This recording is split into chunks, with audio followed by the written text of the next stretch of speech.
Okay, hi everyone. So today let's discuss one interesting problem. So it says a steel rod is rigidly clamped at its two ends.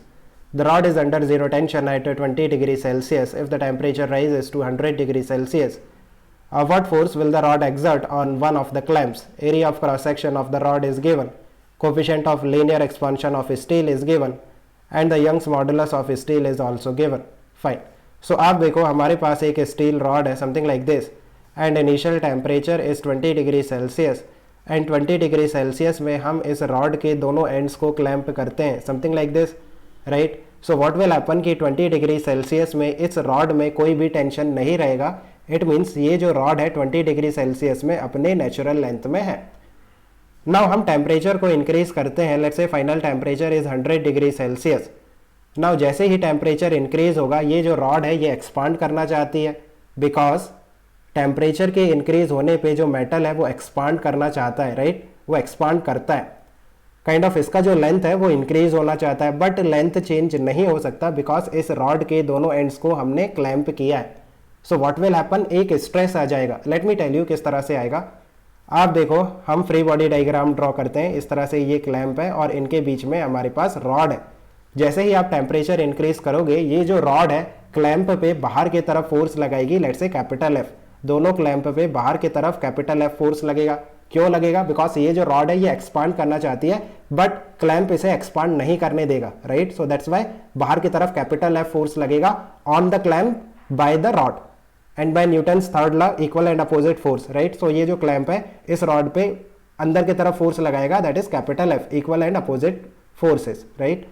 सो अगर हम इस rod की study करते हैं then इस पे एक लॉन्गिट्यूडनल और you can say compressive force आ रहा है that is capital F. So इसमें एक स्ट्रेस आएगा that is force divided by cross sectional area. Now you can see stress है सो स्ट्रेन भी होगा. So you can write stress divided by strain is equal to Young's modulus. It means stress is equal to strain into Young's modulus right. And stress का value F upon ए है. So F upon A that is equal to strain into Young's modulus. Now यहाँ से हमें f का value find out करना है that is simply a into strain into Young's modulus. a आपको given है right that is 2 mm² and Young's modulus का value given है that is 2 into 10 raise to the power 11. And ये जो strain है ये कैसे फाइंड आउट करेंगे? देखो स्ट्रेन के लिए हमने डेरिवेशन किया था लास्ट टू लास्ट वीडियो में.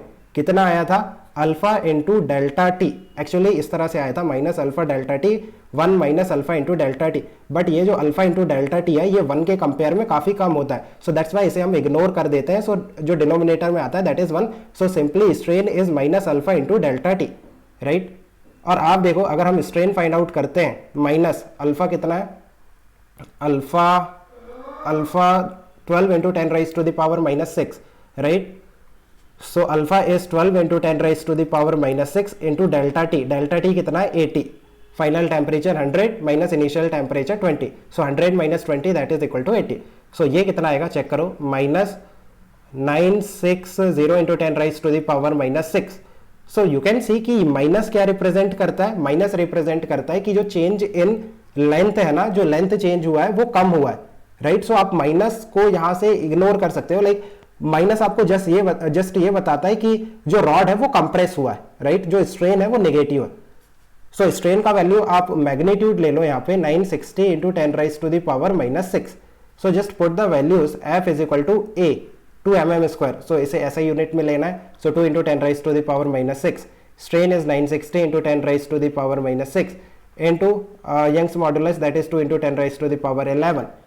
सो यहाँ से चेक करो ये कैंसिल हो गया. ये 10 raise to the power minus 12. So ये 10 raise to the power minus 1. So ये कैंसिल हो गया. सो ये कितना आ रहा है? 4 into 96. So that is 384 right. So 384 Newton. So this will be your final answer है ना. इतना फोर्स लगेगा between the clamp and the rod. So kind of ये जो रॉड है बाहर की तरफ फोर्स लगाएगी क्लैंप पे कितना? 384. और ये जो क्लैंप है रॉड पे अंदर की तरफ फोर्स लगाएगा कितना? 384 same. So I think you have understood. Let me know if you still have any confusion. Okay, इसकी working out. Best of luck. Bye.